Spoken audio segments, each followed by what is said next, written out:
Hey guys, welcome back to the Buzz Weaver channel. This will be the Monday vlog special edition. I want to thank all of you guys for your continued support of the channel, particularly during these very unprecedented times. If this is your first time to the channel, welcome. Let me move the mouse so you guys know that you're watching an actual live video. This is what I call my live mic series, because I have gone live on streaming, but I want you guys to be able to share this information because we're going to be moving through it rather rapidly, and I'm going to try to catch you guys up on as much information as I can. But today's focus right now is going to be on Parler. If you haven't already, if you're able to join me by Monday, if the servers aren't already down, then by all means you can find me under Buzz Weaver. As well as below this video, I have links to all of my social media. So your guys' support for commentators is so critically important, and that's why I'm delivering this video today, because we need your support across all of us as commentators. So I'm trying to get the message out on the regular standard YouTube platform. So far YouTube has been kind enough and friendly enough to keep us going, but I think it would be interesting to open up here with Pastor Martin Niemöller when he says, "First they came for the socialist, and I did not speak out because I was not a socialist. Then they came for the trade unions, and I did not speak out because I was not a trade unionist. Then they came for the Jews, and I did not speak out because I was not a Jew. Then they came for me, and there was no one left to speak for me." And this is where we are. Who would have thought in 2021 in the United States of America, with the Constitution, the Bill of Rights, our rules and laws, but you see now who believes they are in charge.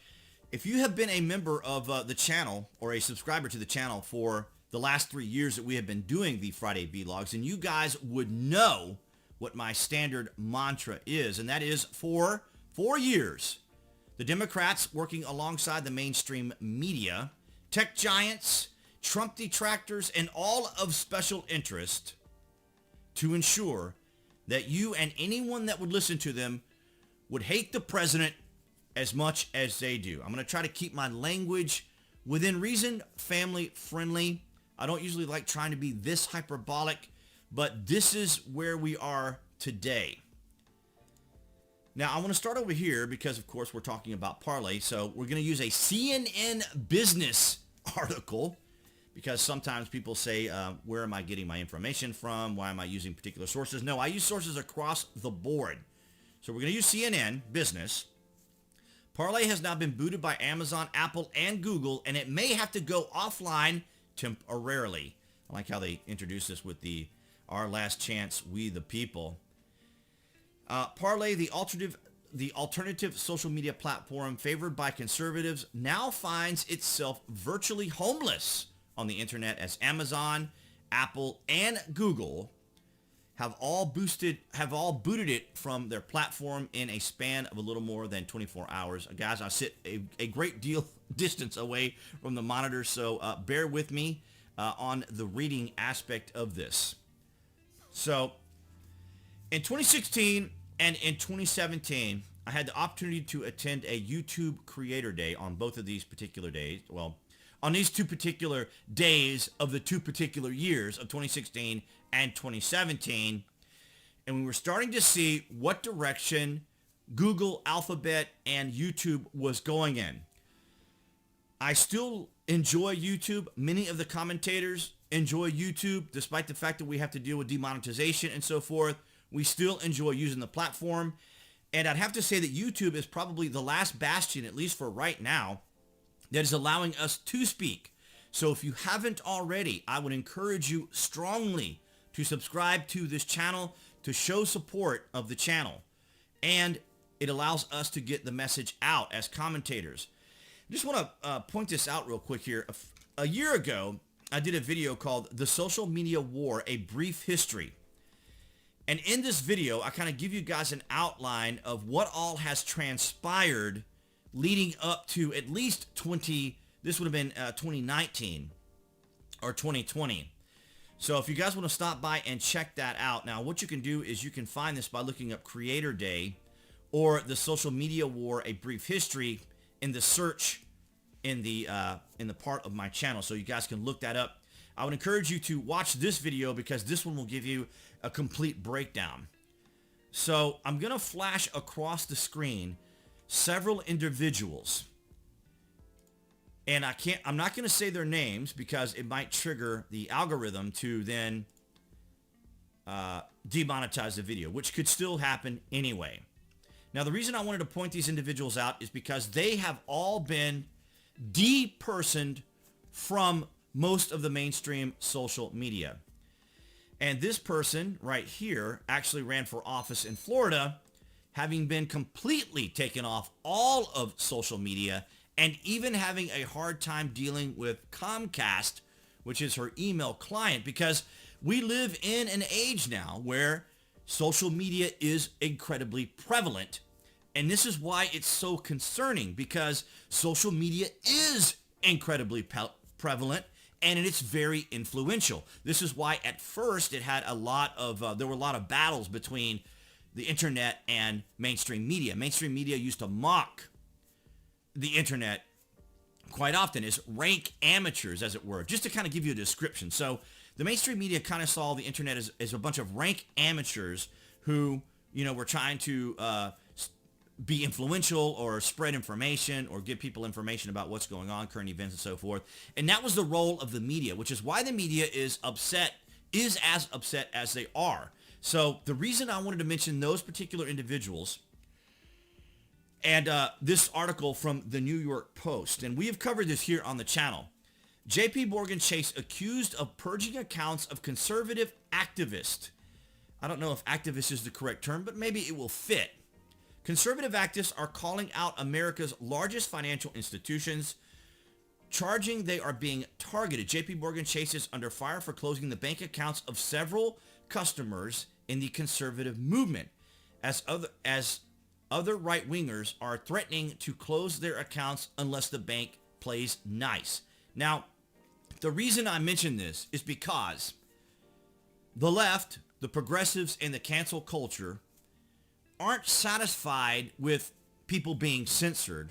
They aren't satisfied with people being banned from social media. They want people eviscerated from the planet. In other words, they don't want people to be able to do anything. And that includes shutting down their bank accounts, getting them fired. There's a term that you guys may be familiar with called doxing. And right now, you have probably seen, even on Facebook, and of course all across mainstream social media, where the FBI has said, if you know who these individuals are, the people that you've seen that marched on the Capitol, be sure to let us know. That is inciting. Because social media platforms have in their terms of service say that you cannot dox individuals. You can't call people out because that is, in fact, inciting. So just keep that in mind. And we'll get to an article here in a moment that I'm going to point that out. So if you haven't already, guys, I'm going to stress this again. Be sure you're following your favorite commentators here on YouTube and supporting them. I will show you some additional sites that I belong to. But so I implore you now, guys, I normally don't go to this link to get people to follow, like, and or comment on the videos, but I'm having to today because this is where we are. So back in 2018, right? And this is from CBS. So Homeland Security to compile database of journalists, media influencers. The key word here is influencers. And this is what has the mainstream media so upset about individuals like myself. Maybe not so much me, because I have a very small following, at least on YouTube. 6,000 subscribers is, very small compared to the million that Tim Pool has and the million that Styx Hexenhammer has and some of the other commentators have. So influencers is a very significant word because it is one that we have talked about here on the channel many different times over many different topics. You may remember, I think it was about a year ago, last summer, we talked about how Instagram models and other influencers would call resorts, hotels, and so forth, and try to use what would be considered influencer currency which is kind of funny, but they were trying to use their influence as a form of currency, as a way to barter, a quid pro quo, to be able to visit these hotels and resorts and so forth. And in turn, they said, well, we'll plug your hotel and your resort, which is kind of a way of sponsorship, I suppose you could say. But the Department of Homeland Security posted a contract request this week for media monitoring services, which will compile a database of hundreds of thousands of journalists, bloggers, and media influencers for the federal government. If you had talked about Bilderberg, if you had talked about Davos, if you had mentioned the word the swamp, or if you had mentioned the word the deep state just 4 years ago, you would be considered a conspiracy theorist. Who used to talk about all this stuff? That person right there. That person right there used to talk about all this stuff. Now, the thing about that individual is I cannot say his name. If I say his name, this video will be immediately demonetized. If I say the other two people or other three people's names, I will be immediately demonetized. Despite getting a human review, we cannot say their names. We cannot say their names on this platform. And maybe the AI, being as clever and sophisticated as it is, will see those images and will still demonetize the video nonetheless. So, Fox 4. Hawley speaks out arguing Biden called him this word, which I also cannot say, when talking to reporters. So this was on January the 8th, 2021. Washington U.S. Senator Josh Hawley fired back Friday saying President-elect Joe Biden compared him to this group of people, propagandists. President-elect Joe Biden has compared me and other Republican senators to this word. Hawley said, think about that for a moment. Let it sink in. Hawley argued he raised lawful questions about the way elections were conducted just as Democrats did in previous years, but saw a much different outcome.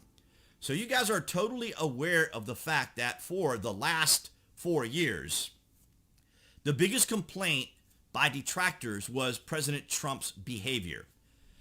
So to them, as we're already seeing now, the presidency isn't just like a position, isn't just an office. It is a kind of a place where people can try to align their ideologies, their philosophies, their morals, their ethics, their worldviews, so that they can get an emotional sense of comfort. So as you know, the government, without me using the word establishment, so I'm going to change that word now to club. And so our government is a club. This club has rules. And so whether you're in Alexandria Ocasio-Cortez, Ilhan Omar, or Rashid Tlaib, if you're any of those people, or even the President of the United States, this club sits everyone down, regardless of who they are, and they say, okay, here's how it all works. And the reason they have to do this is because they need everyone on the same page. There are no surprises. There is no impromptu activity that you'll ever really see from the government itself. And this is why when we saw the march on January the 6th, why the media just went all out on the sensationalizing, on the exaggerations, on the accusations, because this was something that no one was really expecting at all. And it should be a clue to everyone to know that this was not something the president had directed specifically, because it was something that no one had expected, especially the Capitol Police. They were not expecting hundreds of people to show up at the Capitol. None of them were. And so, again, that is kind of an example of how this was not planned or orchestrated by the president, but the president is going to get blamed for it anyway. So on Twitter, the reason that Twitter or other social media sites wanted to prevent the president from being able to say what he wanted to say, they've always wanted to ban the president. They've always wanted to shut him down. And here's why, guys. this word that we just talked about right here, influence. Money, power, influence. Influence is just as effective as money, and it's just as effective as power. And if you are influential and you have a platform like being the most powerful person in the world, as it were, as President of the United States, you are an influencer. What you say has impact on people, whether they agree with you or whether they disagree with you. You are a powerful individual if you have influence, because that is how you kind of work with the hearts and minds of people. Because as Tim Pool likes to say, we are in fifth generation warfare. We're in an information warfare, a battle of hearts and minds. And we're seeing that unfold. But again, I want to emphasize this too. The other aspect of this that irritates the media, and the media still has their own personal issues with social media. And that is this. The president is able to bypass the mainstream media. The mainstream media has always perceived itself as the fifth branch of government. So they see themselves as the influencers.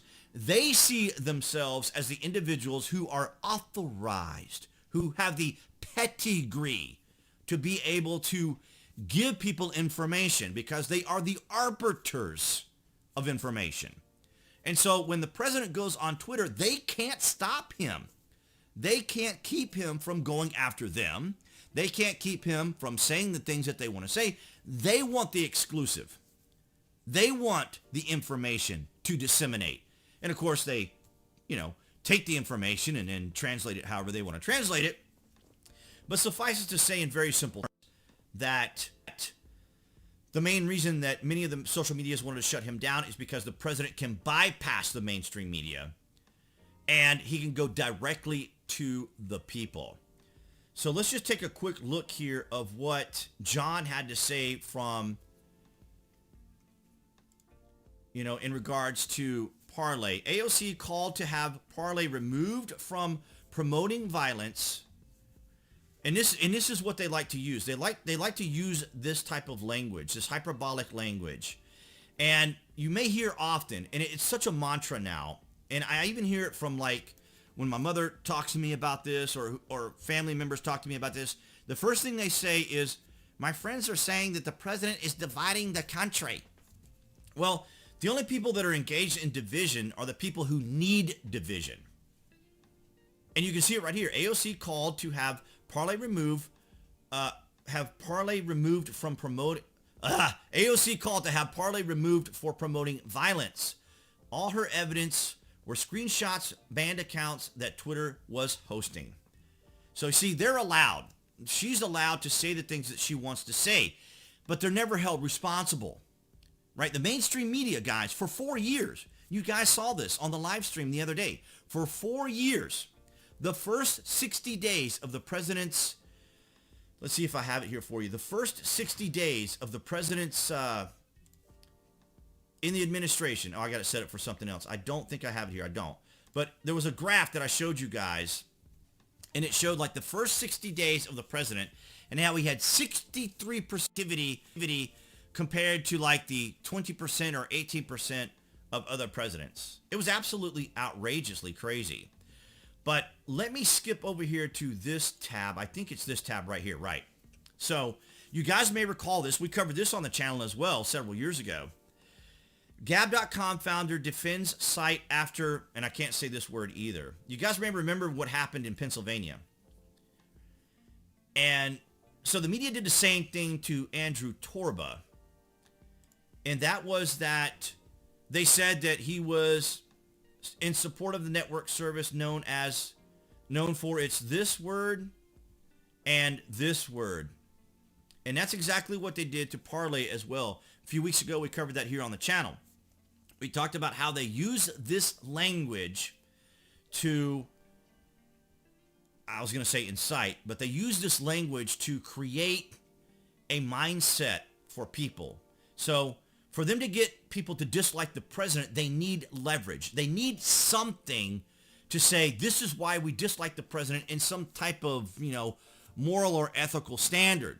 In other words, they're from a position of what we call virtue signaling, where they say, look how virtuous we are because we're pointing out how bad someone else is. And so this is what they use. This is the language that they use. And I just wanted to point out here, this particular scientist who I had heard one time mentioned by a psychologist known as Ralph Smart, who I follow on social media. So Carl here, also known after his, he's a Swedish botanist and zoologist and taxonomist and physician. And essentially he was the one who categorized individual people. I have to watch what I say here. I have to be very careful with my language. But he is the father of what one could call racism. Now, that might be quite hyperbolic. But this particular scientist was the one who categorized individuals. And I'm talking very weird. I know it sounds weird what I'm saying, but I have to be very careful what I say here. Because this man's work of what he did and what he has done and so forth could be attributed to what we see today. But human beings, just by our nature, we stereotype, we categorize, and we judge, right? And the idea here is that we don't judge people for just being people. We judge people based upon their actions, right? So very similar to what Martin Luther King says. We need to judge people based upon their character, not the color of their skin. This is not an idea or ideology that is adopted by the left or progressives, who engage specifically in intersectionality and identitarianism, right? These are groups who point out intersectionality and identitarianism. What is this? This is stereotyping. This is categorizing. This is profiling. This is dividing people into sections, groups of people. Who's dividing, I ask you? Who is dividing? When you're using these terms are division. These terms divide people. When you say things like Biden said the other day, I've hired an all-female communications team. That's great. That's great that you hired an all-female communications team. But is that a contrived design, or were they qualified? Did they have the merits to be able to do the job? Did they have the experience? I saw Biden come out the other day, and he had to obviously come out and say that these people were qualified and everything. And I'm not saying they aren't. Okay, understand? I'm not saying they aren't qualified. I'm just saying that the left likes to play this game where it's all about optics. It's all about perception, and sometimes I like to describe it as, with Biden's presidency, it's kind of like a role on TV. And I think people on the left have trouble separating art from reality. And so they kind of attribute the beautiful storytelling, the emotional ability of a story to move them. Because to them, it's about language. It's about hearing things and feeling things, as opposed to doing things. I had someone actually on Twitter the other day say the very language that I'm describing to you. They said, well, what about acting this and acting that? And I said, I'm not concerned about acting. I'm concerned about doing. I'm concerned about substantive, tangible things that we can see that are being done, which is what President Trump did. He did things. He accomplished things.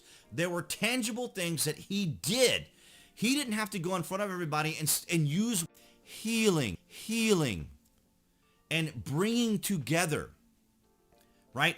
All this sort of kind of life coach, motivational speaking language. And this apparently is what progressives want. They want a character to make them feel good. They want someone to tell them everything is okay. Everything is good. The United States is back to its status quo establishment, and we're going to use all kinds of sloganeering, all kinds of propaganda, but more specifically, we're going to use very articulated language so that you can feel good. so that you can feel good. This is my Rumble channel. You guys should go by there and definitely check me out on Rumble and on Odyssey. These are called decentralized platforms. So they use kind of a peer-to-peer networking type system to be able to stay up, so they're not like on any one particular or any particular set of dedicated servers. So it's kind of a peer-to-peer type networking. I apologize. I need to correct this. Rumble is a centralized system, so it's a little different. I believe it is partly powered by Yahoo. Yahoo? The drink. Yahoo. Partly powered by Yahoo. And so they're kind of mainstream, very similar to YouTube. But as far as Odyssey and as far as BitChute, they are decentralized. Also, be sure to follow me on BitChute. If you guys, you guys can look these up, of course, on Google, or you can look below this video and click on the links. Excuse me, guys. Trying to find an article that I wanted to read for you guys. So I'm just going to close some of these things out. And of course, you can always go to my channel and you can just right click on here if you're on PC and then open link in new tab. And it'll open up all the videos and you can look at all the headings. You can see all the topics that we've covered. There are, I think we're at 155 videos over 3 years and some live streaming. So these are some of the live streams that I did too, if you guys want to check out some of the things that we talked about there on the live stream. And I also did a live stream from DC when all that was going down. And so there was an article I thought I had up here that I wanted to read to you guys. I think I've already read it though. But Oliver Darcy from CNN, senior media reporter. Tim Pool yesterday on his live stream talked about interviewing. He had an interview with Oliver Darcy. And you guys may also recall, and let's see if I can find it. It was Tim Pool, and he was on Joe Rogan's podcast. If it's still up, they may have taken it down. Okay, so here it is. It's still here. So in this podcast, Tim is there with Joe, and he's there with Jack Dorsey and Vijaya Gaddy. Vijaya Gaddy is I think she is she's an attorney by trade, but she handles all of the security and maybe legal. And I like her. I actually do like Vijaya. I follow her and I follow Jack. So very interesting conversation that took place a year ago, because Tim went into all of what we have talked about here on my channel and on his channel for the last several years. Exactly what we're talking about this very moment that we're talking about right now. I'm not sure why I said it that way. But Oliver Darcy was interviewed by Tim Pool, and they first talked about the far right and how it impacted social media if the far right were removed from social media. And probably everyone can agree that many of the people that they talked about, I can't mention these people by name, but suffice it to say they belong to certain organizations in the Middle East and certain organizations here in the United States that promote incitement and even potential levels of violence.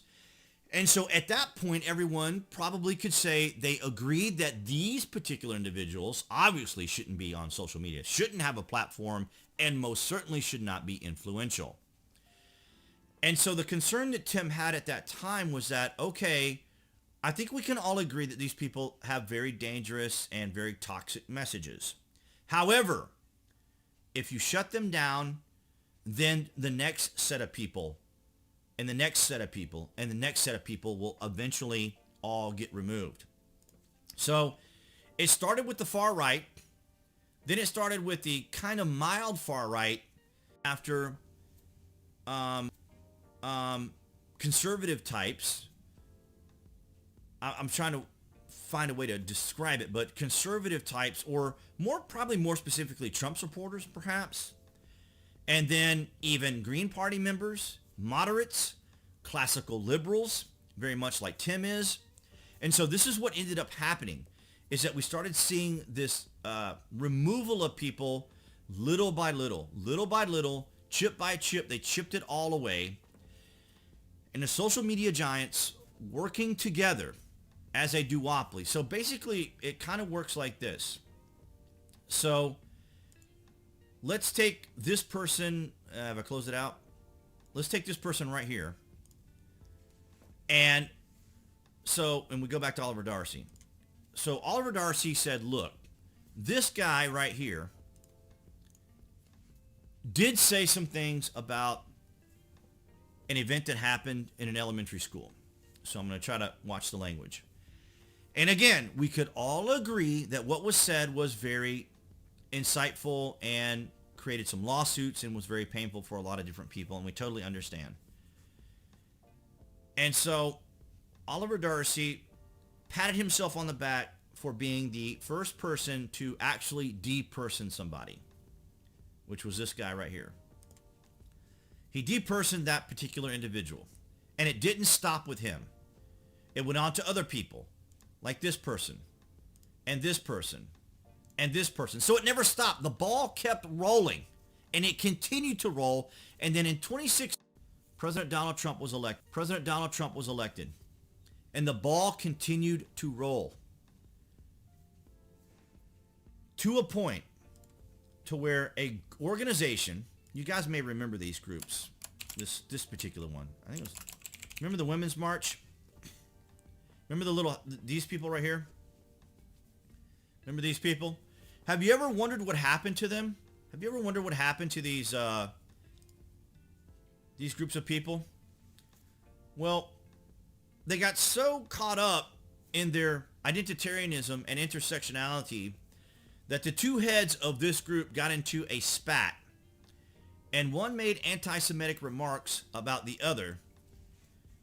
And when you violate the rules of identitarianism, intersectionality, and the left's rules of their own self that they hold everyone else to, except for themselves, had no other choice but to apply their rules to themselves. And so that organization was disavowed by all the other mainstream establishment type organizations. So I have not heard about them gathering or at least marching with any support from the media, much less the Democrats, because of that particular incident. So this was one of the rare incidents where a group like this, who engaged in intersectionality and identitarianism, actually were shut down by virtue of their own rules that they apply to everyone else.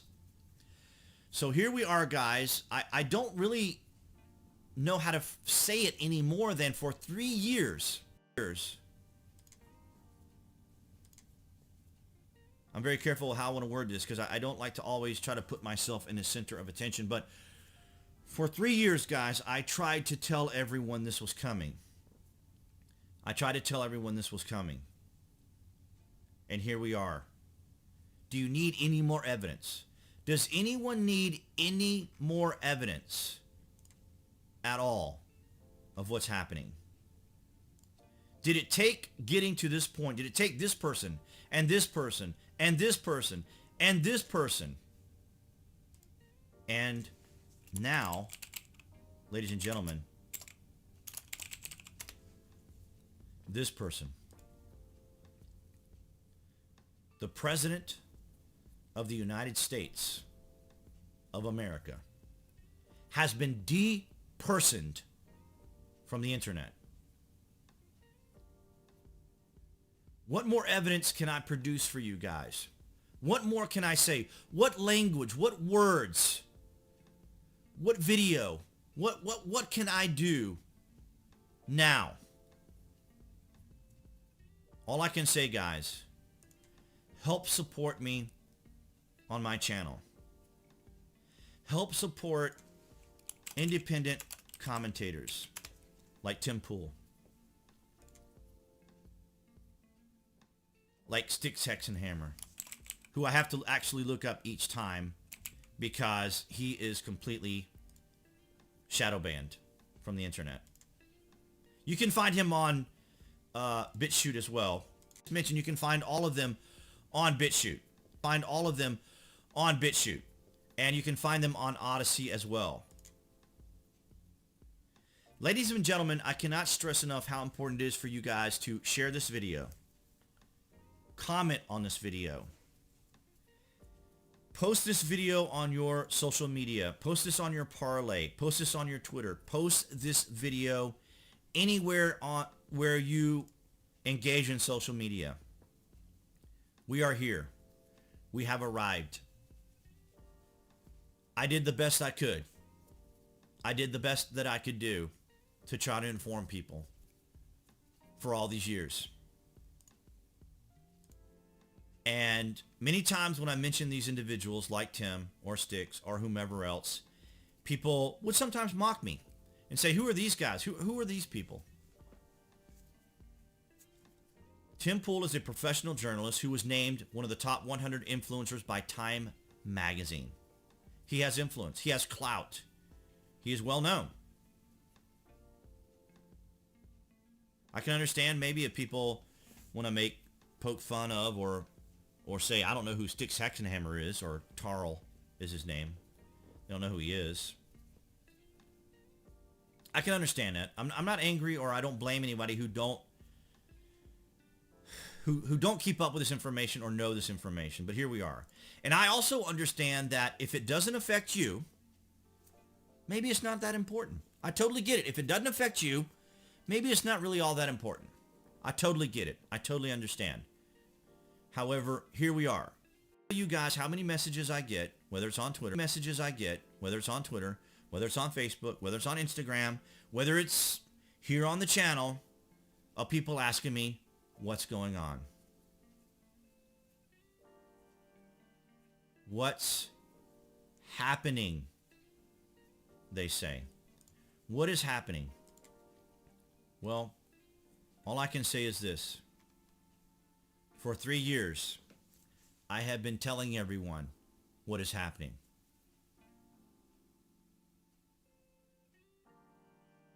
Three years. And here we are. If you haven't already, follow me on Parler. And this may be a little controversial, particularly now for all of the people on Parler. And that is, I am an influencer. I'm not a big influencer. I can't call up a resort. Can't call up the media. I can't get interviews with Oliver Darcy. Maybe with your guys' help, subscribing to the channel, following me on the different channels. I hope you enjoy my content. Fortunately, YouTube has been very kind to me. When I have asked for reviews, they've been very kind to me. But I want to point out here, if you want to help me out financially, you can always, of course, donate directly to the channel. If you guys want me to use direct language with you guys, you can click on this button right here and donate to me directly. Or if you want to if you're already a Prime member of Amazon, or you use Amazon quite often to place your orders, especially now that we're under a pandemic, please use my link. You can find it right here on the front of my page, or that you watch below the videos. Place your orders. You don't have to order from my store, but these are some of the things that I have on my store. These are Amazon cards, products that I have purchased or reviewed, the games that I play, the equipment that I use. I'm using this microphone right here to talk to you guys right now, and headsets, all the different things that I use, and of course, apple cider vinegar review, Black Rifle coffee review, Genius mushroom review, Brain Essentials. I've reviewed most of these products. Makuna, very popular one that I review. So if you want to help out my channel, go here to this page.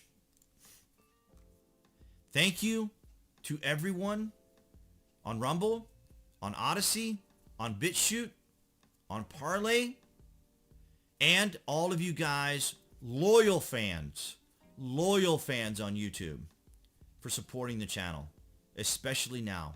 I can't emphasize this enough, guys. This is where we are. 2021. They're shutting people down. Do I need to really redefine the establishment? Or do we see now who thinks they're in power? The President of the United States of America has been depersoned from the internet.